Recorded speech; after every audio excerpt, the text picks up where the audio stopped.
Yes, I love him. Ooh. I love Jah Jah. Yes, I love him. I'll give thanks and praises to Jah every day. I'll give thanks and praises to him in every way. Hey, tu veux planer avec moi dans la station spatiale? Ok, c'est parti. Quelqu'un qui est le cœur de la station. Et je vais vous parler du premier Un risque caca. majeur auquel on est exposé, ce serait le risque de feu, comme sur Terre. Sauf qu'ici, les flammes ne se propagent pas de la même manière, on a un pesanteur, et puis on a énormément d'équipements ignifugés, on est protégé contre le feu, mais on a aussi beaucoup d'électronique. Les feux pourraient se déclencher derrière les panneaux, donc parfois ils... Voilà, donc là, il t'enchaîne des termes techniques pour que tu sois banané. Et en fait, c'est nimp ce qu'il dit. C'est nimp. Regarde. On a un pesanteur, et puis on a énormément d'équipements ignifugés, on est protégé contre le feu, mais on a... On est protégé contre le feu. C'est quoi? Quel fait, gars? Même lui, il fait un peu la gueule, là. Il dit, ouais, ça craint. Non, non, t'es protégé contre rien du tout. Il y a un truc qui surchauffe dans ton bordel là, ça crame, t'es protégé contre le feu de rien du tout. T'as un de tes nombreux PC à la con, là, qui vous servent à rien, en fait. Ou un de tes tuyaux scotchés à la nymphe qui s'enflamme. Mon gars, ton feu, il se déclare et puis c'est tout. Du matériel ignifugé. Ouais, c'est ce qu'ils mettent dans le scénario du jeu de rôle. Ouais, ouais, mais regarde comment c'est foutu, hein. C'est n'importe quoi, leur truc. Aussi beaucoup d'électronique. Les feux pourraient se déclencher derrière les panneaux, donc parfois ils sont difficiles à détecter. Putain. Donc ça craint la station alors. On a des capteurs dans toute la station. Et Ah, bon. Bon, ils sont faciles à détecter ou alors vous avez des capteurs? Tu vois, les mecs, Bon, il est bien votre produit ou il est pas bien, monsieur? Non, attendez, j'ai pas dit qu'il était pas bien. Je dis que celui qui coûte plus cher là, si vous voulez, en plus, on fait une promotion dessus, il est quand même mieux. C'est-à-dire que là, il y a des capteurs. Si jamais le feu se déclenche dans votre aspirateur, il y a une alarme qui se déclenche. Après, si vous voulez prendre celui qui risque de prendre feu, si jamais vous avez avalé trop de poussière, hein, vous savez comment ça se passe, hein, ma petite dame, dans la vie quotidienne. On aspire la poussière. À un moment donné, le sac est plein. Bon, on n'a pas envie de le changer, parce qu'on n'a pas envie de se casser le cul. Hein, et puis, ça surchauffe. Hein, puis là, l'aspirateur peut prendre feu facilement. Hein. Vous voulez ma carte? Jean-Claude Convenant. Tiens, t'en veux? Là, c'est Thomas Pesquet. Là.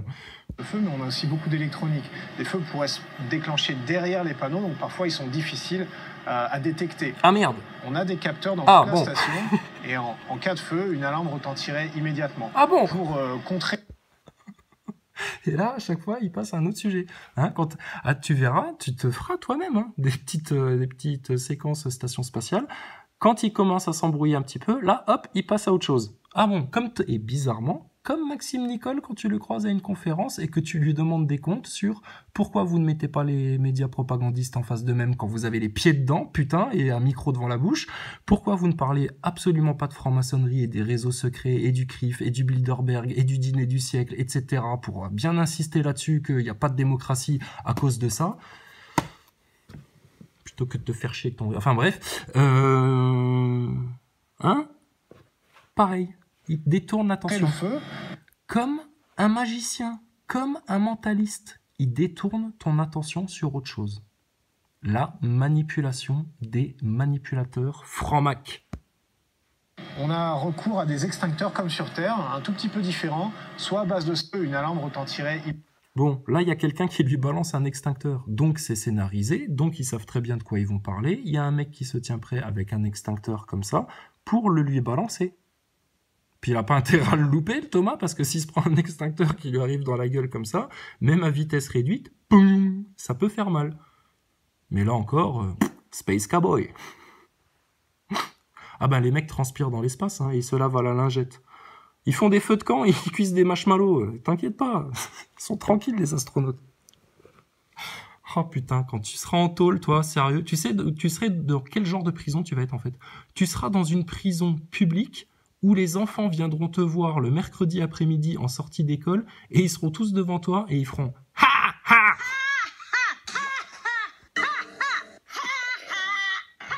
Comme ça. Vas-y Thomas, ouais, on sait, t'es en train de nous vendre une supercherie grande comme ta station spatiale. Immédiatement. Pour contrer le feu, on a recours à des extincteurs comme sur Terre, un tout petit peu différents, soit à base de... Ah, ici, tout est différent dans l'espace. Ça te fait rêver, hein? Putain. Attends. Mais alors ça, c'est ça qui est trop fort dans la mise. Alors ça, il faut expliquer quand même. Donc, il faut savoir que les mecs qui s'occupent de ça aiment bien faire des petites quenelles justement au public, hein, comme Walt Disney quand il te dessine une bite dans les dessins animés, hein, pour que tes gosses se prennent une bite inconsciemment comme ça dans leur cerveau, quand ils te mettent des références franc-maçonnes, satanistes, etc. dans Fantasia ou dans des dessins animés comme ça, hein, tu vois les techniques des francs-macs, quand ils te mettent le triangle avec l'œil partout jusque sur le dollar américain, quand ils te mettent du chiffre 33, du nombre 33 partout, dit 33, etc. Hein, tu vois tout leur délire. Regarde ce qu'ils font. Donc dans les détails, ils se foutent de ta gueule parce qu'ils te mettent du sac poubelle sur des poignées, machin. Enfin c'est n'importe quoi. Ils te montrent un tuyau avec du scotch comme ça. Hop, un petit coup de mastic et vas-y, ça tiendra bien. Ah ouais, mais chef, si jamais ça pète, ça c'est pas un tuyau important. Il y a pas de l'oxygène ou un truc un peu particulier qui passe là-dedans. Ou je sais pas, ou des câbles, enfin bref, on n'a pas un autre système à la NASA que du scotch. Ah oui, parce que le truc que je voulais vous dire tout à l'heure, et puis je suis passé à autre chose, ça a fait les choux gras, hein, quand on parlait de la station spatiale. Il y a eu un des astronautes, le fameux Chris Hadfield, qui, depuis la Terre, hein, lui il avait fini sa mission, il était sur Terre, en train de vivre sa belle vie d'astronaute sur Terre, qui est rémunéré pour faire quoi, on sait pas. Mais grassement rémunéré, pour garder le secret. Ah oui, c'est ça, pour garder le secret. Donc il envoie un tweet où il dit « Bravo les mecs de la station spatiale, vous avez su trouver la bonne solution pour réparer un trou qu'il y avait dans la carlingue de la station. » Apparemment, il y avait eu un caillou qui, à 28 000 km/h, avait fait un petit trou.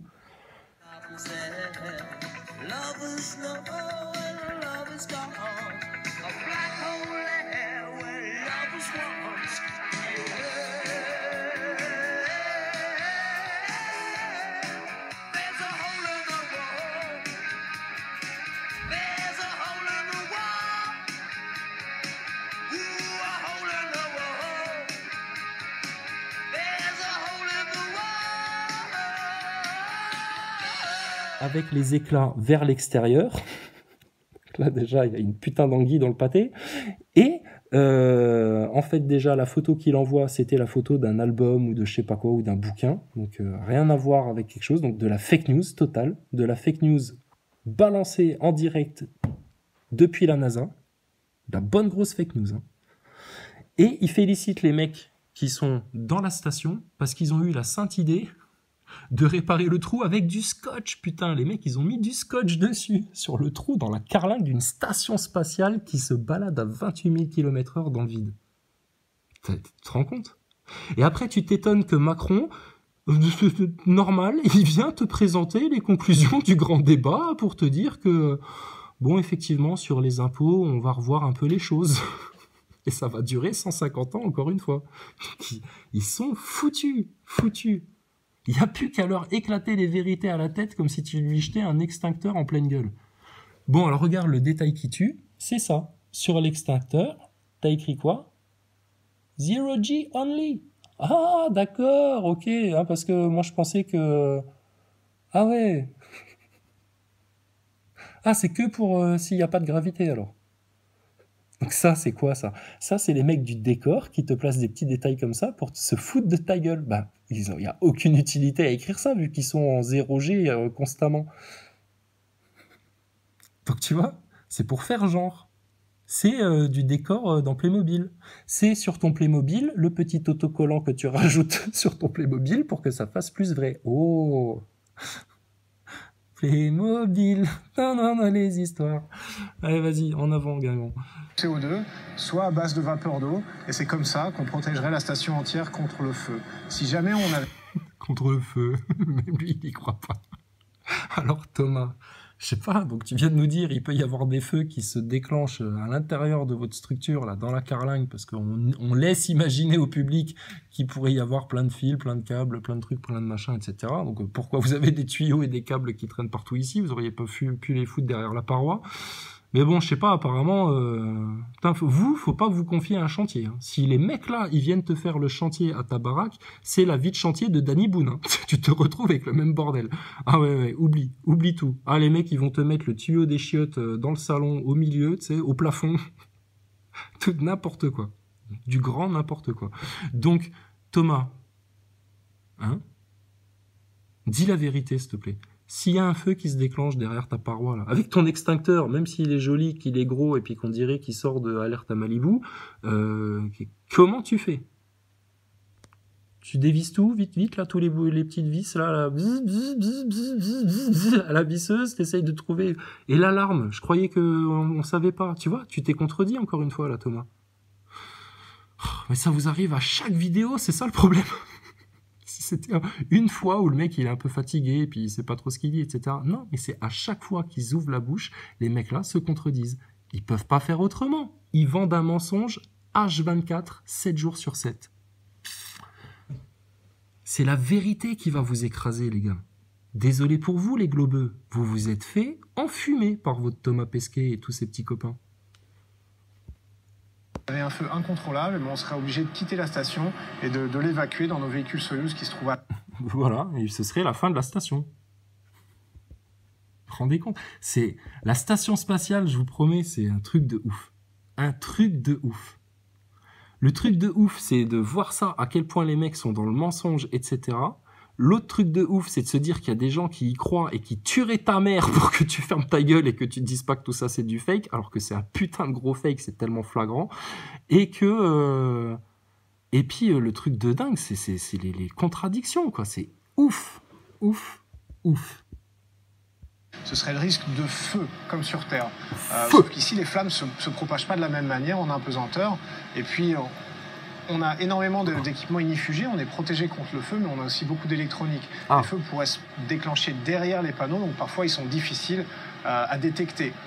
On a des capteurs dans toute la station, et Tu vois, ça, déjà, tu te rends compte que d'une seconde à l'autre, le mec, il t'offre une contradiction comme le jour et la nuit, et ça passe. Et ça passe.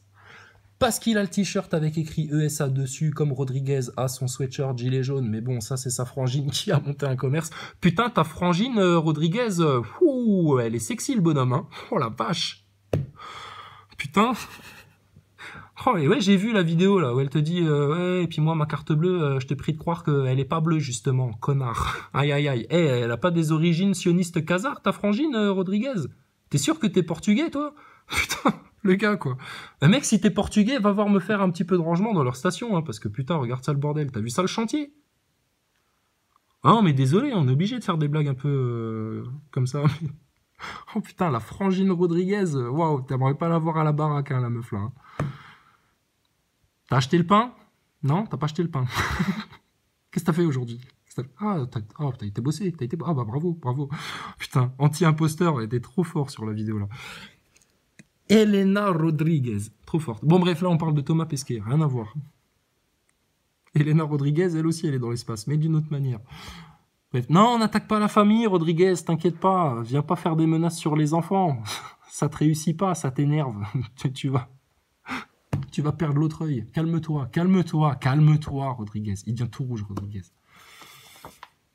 C'est une arnaque tout ça. Tout ça, c'est une arnaque. Et vous essayez de vous sortir des mensonges. Alors du coup, qu'est-ce qu'ils font? Eh ben, ils essayent de vous rattraper dans des gros mensonges encore plus gros, comme des faux acteurs de crise, etc., etc. Ah, et ça rend dingue, hein, ce truc-là. Ah bah oui. Qu'est-ce qu'on vous disait en novembre? Sans Dieu, sans la vérité de Dieu, vous ne vous en sortirez pas. Vous aurez peur. Vous ne serez pas accroché à un roc solide, stable. Que rien n'ébranle. Ou rien ne chancelle. Eux, ils vont chanceler. Hein. Thomas Pesquet, la prochaine fois qu'il se pointe en public, il y aura forcément des gens un peu conscients, etc., qui vont venir lui poser des bonnes questions. Et lui, il va commencer à transpirer à grosses gouttes. Hein, Thomas? Quel effet ça fait de faire caca dans des couches à 32 ans? C'est bien, ça te prépare pour tes vieux jours, en espérant que ça t'arrive jamais dans tes vieux jours, hein, bien sûr. Hein. Non, c'est pas drôle, ça. Mais quel effet ça fait? Ah, c'était pour de faux aussi, les couches? Bah oui, on sait bien, on a bien compris. Allez, vas-y. Le feu, mais on a aussi beaucoup d'électronique. Les feux pourraient se déclencher derrière les panneaux, donc parfois ils sont difficiles à détecter. on a des capteurs dans toute la station et en cas de feu, une alarme retentirait immédiatement. Donc voilà, c'est tout. S'il y a un feu qui se déclenche, il serait difficile à détecter. Hein, donc ça, c'est pour ça que c'est attention. Mais il y a des capteurs dans toute la station, donc dès qu'un feu se déclenche, il est détecté immédiatement. Ah bon, d'accord. Bon, bah écoute, tout va bien alors. Échec ou mat? Faut savoir. Ça marche pas votre truc là. Pour contrer le feu, on a recours à des extincteurs comme sur Terre, un tout petit peu différents, soit à base de CO2, soit à base de vapeur d'eau. Et c'est comme ça qu'on protégerait la station entière contre le feu. Si jamais on avait un feu incontrôlable, on serait obligé de quitter la station et de l'évacuer dans nos véhicules Soyouz qui se trouvent à l'arrière.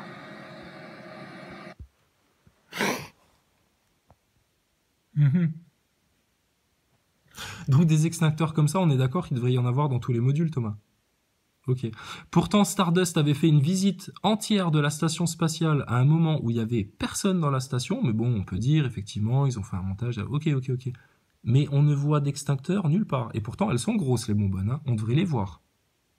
Mais vos jouets de l'espace, là, ton avion Air France que tu nous avais planqué au-dessus d'une porte, vos appareils photo à gogo que vous en avez 36 000, mais à quoi servent les satellites, putain, si vous avez besoin de prendre autant de photos depuis la station spatiale, c'est n'importe quoi votre histoire.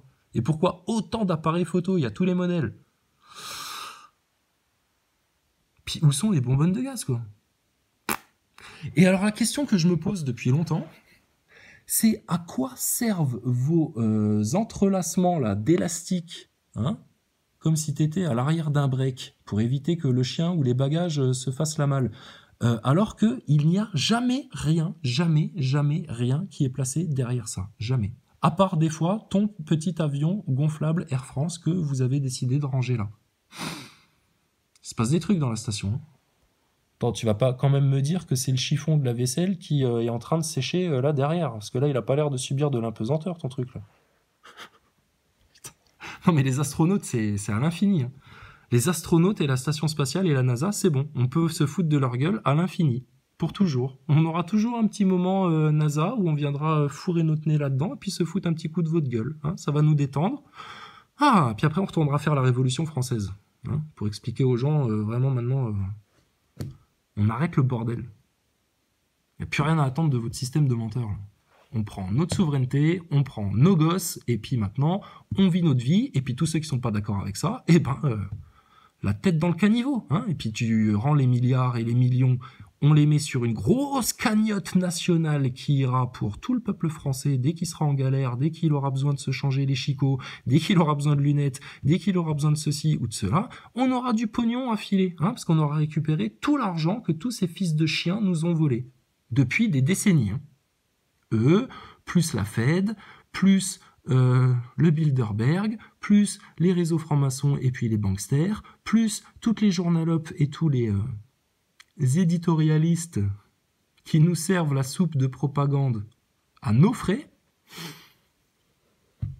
on va gagner au loto, les gars. Mais il suffit juste maintenant d'aller chercher le gros lot. Et pas en tapant sur la gueule des keufs, etc. C'est pas comme ça que ça va se passer. Et c'est comme ça qu'on protégerait la station entière contre le feu. Si jamais on avait un feu incontrôlable, on serait obligé de quitter la station et de l'évacuer dans nos véhicules Soyouz qui se trouvent à l'arrière. Ok, on se trouve maintenant dans le Node 1, okay. On serait obligé de quitter... Alors ça c'est trop fort. Donc, il fait sa petite démonstration de VRP avec son extincteur. Oh là là, très bien. Hein. Carglass répare, Carglass remplace. Sauf les poignées avec du sac poubelle. La station et de l'évacuer dans nos véhicules. Donc pose-toi la question. Tout à l'heure, on a fait un 360 degrés là, grâce à leur super truc là.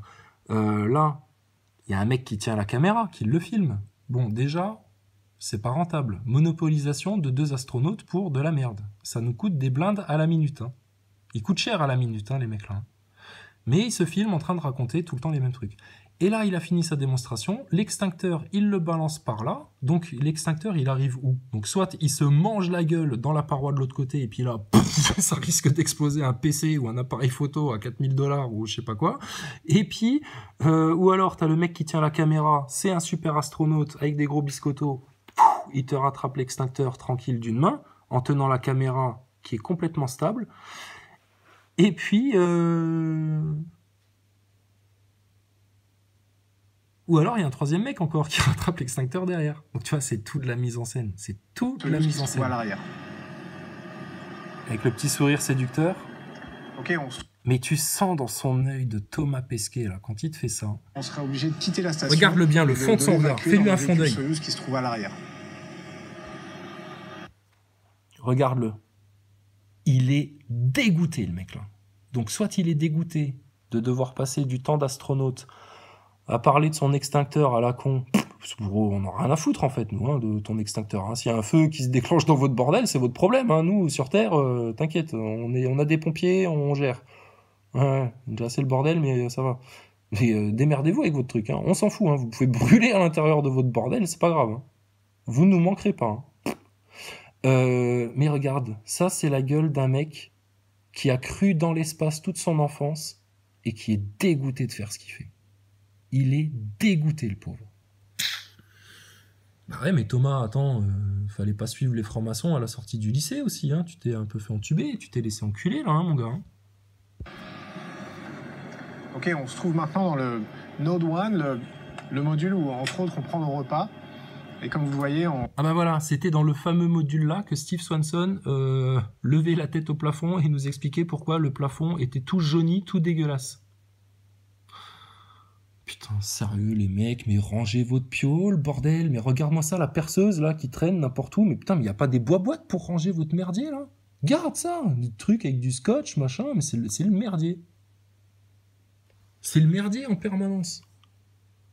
Là, t'as une fiole à moitié posée, à moitié scotchée contre le mur, tu vois. Là, les trucs à l'envers, à l'endroit, mais c'est pas grave, de toute façon, il n'y a pas de gravité, on s'en fout. Alors ensuite, t'as quoi? La bouteille de ketchup qui est rangée là, mais putain, mais allez chez Ikea, allez quelque part, je sais pas, moi chez Fly ou je sais pas où, et puis trouvez-vous un petit meuble à foutre pour ranger votre ketchup, votre moutarde, votre maillot, etc. Tu comprends, Thomas, le problème avec votre station là? T'as beau avoir le super beau poignet USA, mais un truc qui cloche là. Hein.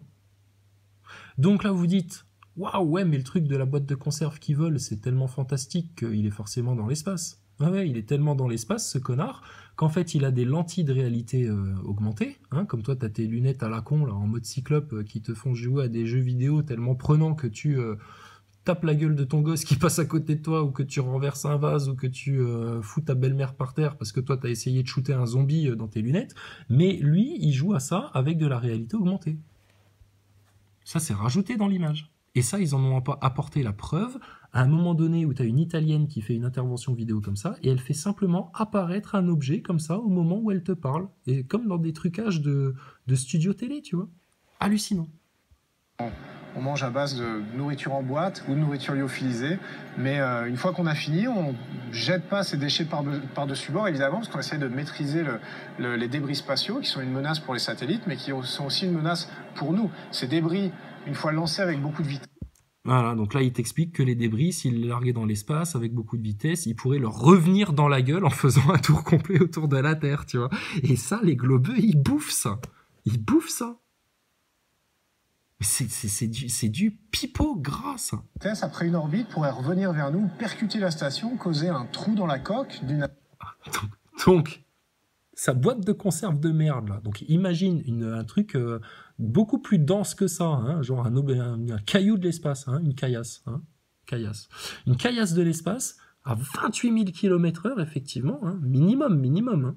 Puisque vous allez à 28 000 km/h, donc c'est 28 000 km/h minimum. Et là, bam, tu te manges ça dans la gueule, ça pourrait faire un trou dans la coque, etc. Ben, ouais. Comme n'importe quelle petite merde comme ça, comme n'importe quel débris de satellite qui pourrait vous arriver dans la gueule. Tu vois, c'est du grand n'importe quoi. Tu l'as vu, Gravity, sérieux? T'as vu Gravity? Bon, t'as compris l'équilibre précaire de la vie dans l'espace? À quel point une petite merde, ça peut tout faire basculer. Comment t'expliques que depuis 1998, les héros de l'espace n'ont jamais eu une seule avarie? Pas un problème d'oxygène, aucun mec qui se coupe le doigt et qui pisse le sang avec un ciseau pointu et qui en fout partout. Non, tout va bien, c'est comme à la maison, c'est fun. L'espace, c'est fun, mec, c'est fun. C'est à l'américaine, c'est fun, la station spatiale. Franchement. Donc tu vois, les globeux, arrêtez maintenant, arrêtez d'y croire. S'il vous plaît. Non mais c'est pour vous, on s'en fout, nous. On peut avoir l'air con jusqu'à l'infini, hein, si vous voulez. L'infini plus 1 même. Exposant 5. Allez, vas-y, fais-toi plaisir. Alors regarde, hop, rouleau de scotch.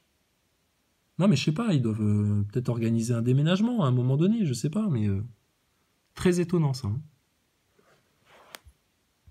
Navire et nous exposer au deuxième risque majeur qui est la Je vous rappelle, n'oubliez pas de jeter un œil à tous les globeux qui vont venir poster des commentaires pour dire « Ah, vous êtes des connards, vous avez rien compris, vous êtes une secte. » Tu vas voir, ils vont se réveiller un peu. On les titille un peu. On va à la pêche, là. dépressurisation. La pêche aux poissons. Ici, à l'intérieur de la station, on a une pression qui est égale à la pression sur Terre. À l'extérieur, c'est le vide absolu. Très grande différence de pression, un trou dans la coque. Tu m'étonnes, Thomas, tu m'étonnes, le vide absolu. Alors, c'est pour ça, nous, on t'invite à apporter la preuve que tu as été dans l'espace en enfilant une combinaison d'astronautes-cosmonautes, là, à enclencher tout ton système, là, façon Ghostbusters, et puis à aller dans un caisson de vide pour nous montrer comment ça marche. Hein. Et puis si tu claques pas au bout de, je sais pas, on va dire, allez, 465 secondes, si tu es encore debout au bout de 465 secondes, eh ben on verra bien. C'est qu'il y aura eu une arnaque, encore une fois, dans votre test. Le vide absolu, mais t'imagines ce que ça te fait? Mais écoute l'explication qui te sort, hein, parce qu'il t'a servi une énorme contradiction juste avant, et là, il t'en sert une autre. Base de nourriture en boîte ou de nourriture lyophilisée. Mais une fois qu'on a fini, on jette pas ces déchets par-dessus bord, évidemment, parce qu'on essaie de maîtriser les débris spatiaux, qui sont une menace pour les satellites, mais qui sont aussi une menace pour nous. Ces débris, une fois lancés avec beaucoup de vitesse, après une orbite, pourraient revenir vers nous, percuter la station, causer un trou dans la coque du navire et nous exposer aux... La coque du navire. Admettons, mais quand même. Deuxième risque majeur qui est la dépressurisation. Ici, à l'intérieur de la station, on a une... Donc le premier risque, c'est que ça fasse un trou. Oh, putain, tu m'étonnes. Et comme il prend les gens pour des neuneux, hein, alors que c'est lui le neuneu, et puis que c'est fait pour les enfants, à qui ils essayent de faire gober n'importe quoi, alors il te dit aussi que le deuxième risque majeur, c'est la pression. Ah bah oui, parce que là, ils ont une pression comme sur Terre, mais à l'extérieur, c'est le vide absolu. Donc tu m'étonnes, le moindre microscopique petit trou de merde dans leur station, pouah, le truc, ça pète, ça explose, direct. Direct. Donc bien sûr que c'est un risque. Pression qui est égale à la pression sur Terre. À l'extérieur, c'est le vide absolu. Très grande différence de pression, un trou dans la coque. On perdrait tout notre air, tout notre oxygène. C'est évidemment pas une situation d'avenir. Là, on dirait un peu Marlène Schiappa. C'est pas une situation d'avenir, non, pas du tout. Ouais, tu m'étonnes, c'est pas une situation d'avenir d'avoir un trou dans la coque du navire de ta merde, là, que t'essayes de nous vendre, alors que t'es dans un studio, dans des studios Disney. Pérave que tu es, Thomas. Donc, c'est pas qu'il risquerait de perdre tout son air, c'est que la différence de pression, on a un trou comme ça, enfin je sais pas, t'as jamais vu un pneu qui pète, un truc comme ça, mais le truc, mais ça explose. Ça explose. Donc l'autre, quand il t'envoie un tweet là, depuis son salon en disant « Hey, bravo les gars, vous m'avez bien réparé ce trou dans la coque de la station avec du scotch. » Du scotch, putain. Tu te dis, mais c'est quoi ce délire? Ça, on commence à comprendre un peu, là. Ça coûte des milliards, ça. Ça, tu vas devant Routel Krief et machin, et tu leur dis, attendez, là. Ouais, gilet jaune, si tu veux. On va faire une pause gilet jaune, juste 5 minutes. Histoire de se changer les idées, un peu de parler d'autre chose.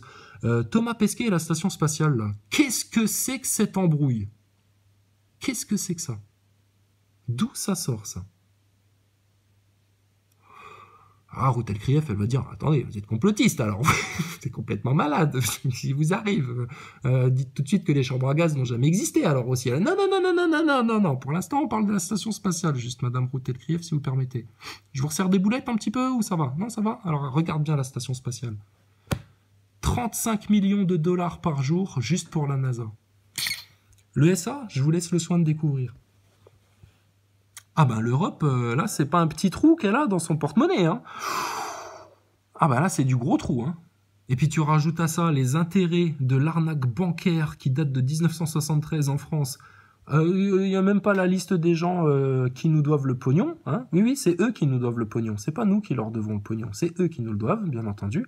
Alors, attends, pas des explications à demander un petit peu, là.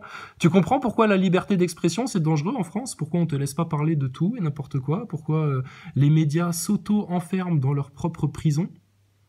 Avec toute la caste médiatico-politique, tous ensemble. C'est bien, allez-y. Finissez dans votre chéole, barrez-vous. On attend que ça, nous. Comme ça, nous, on se fout un peu de votre gueule, hein, puis on passe à autre chose, tout doucement. Pour lutter face à ce risque de dépressurisation, si on est heurté par un débris spatial, eh ben le premier réflexe, c'est d'isoler le module affecté. Alors, parlons-en d'isoler les modules, parce que sur vos portes, il y a systématiquement... Bon, là, ça va encore. Mais c'est quand même pas super bien dégagé. Hein. Imagine que maintenant il doit fermer la porte là en urgence. Bah putain, il a sa sacoche là qui reste coincée. Il a son sac de couchage là derrière ou je sais pas quoi qui se coince. Son petit paquet de lingettes qui est collé au mur là.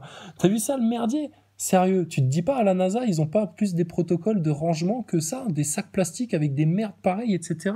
Tu comprends quand tu regardes dans le détail le bordel que c'est ça? Ça fonctionne pas. Mais c'est fait pour te donner un décor complexifiant, qui te paume, qui fait que tu comprends plus rien, il y a trop de trucs. D'accord, donc tout ce qu'ils disent, oui, c'est la vérité, parce que tout ça, c'est trop dur pour moi, je peux pas comprendre pourquoi. Non, il y a trop de câbles, il y a trop de fils, il y a trop de trucs collés au mur partout. Des pédales Wawa, même là, je sais pas, c'est quoi, c'est une fuzz, ça, c'est quoi? Alors, je sais plus. Vas-y Thomas, dis-moi tout, donne-moi toutes les réponses. Voilà comment ça fonctionne la manipulation. Ok? Donc non, si là il doit fermer sa porte, son sas là, en urgence, hein, même s'il est très très excité, tu vas avoir des emmerdes. Et encore celui-là ça va, hein, je te dis, t'en as d'autres où c'est tout juste si le mec il a pas laissé sa guitare posée là entre le truc, quoi. Enfin bref.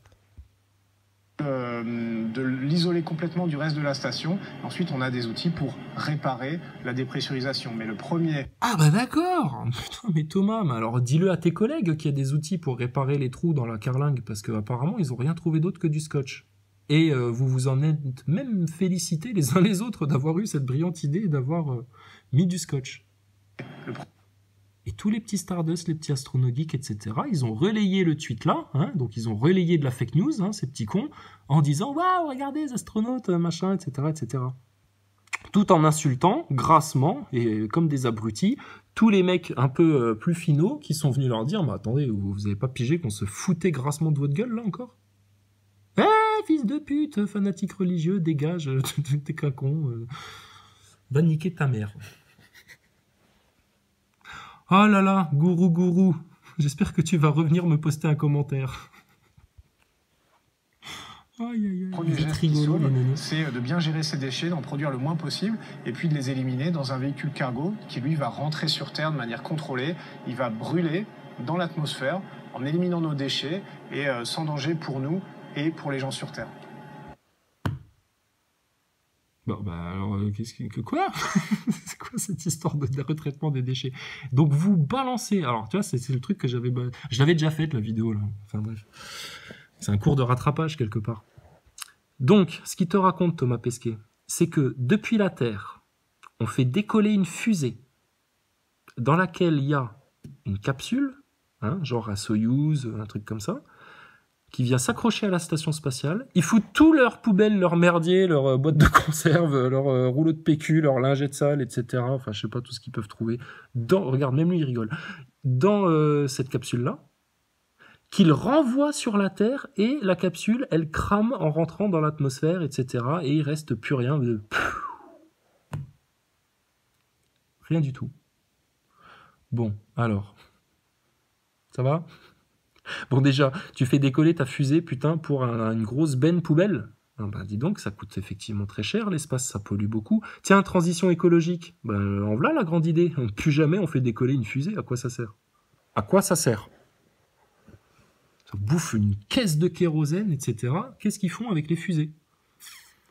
Donc, ils te balancent une fusée pour t'envoyer une benne dans l'espace. Donc un truc métallique, hein, parce qu'il faut que ça supporte hein, la pression de l'espace, etc. Donc c'est un peu comme la capsule dans laquelle eux, ils rentrent pour rentrer à la maison. Sauf que celle-là, elle a une particularité, apparemment, je sais pas pourquoi. Il faudrait qu'ils nous expliquent ça un peu plus dans le détail. Celle-là, quand elle re-rentre dans l'atmosphère, elle crame, et il reste plus rien. Et tout ce qui est à l'intérieur, ça a cramé. Bah heureusement que c'est jamais arrivé à des mecs comme toi, hein, Thomas.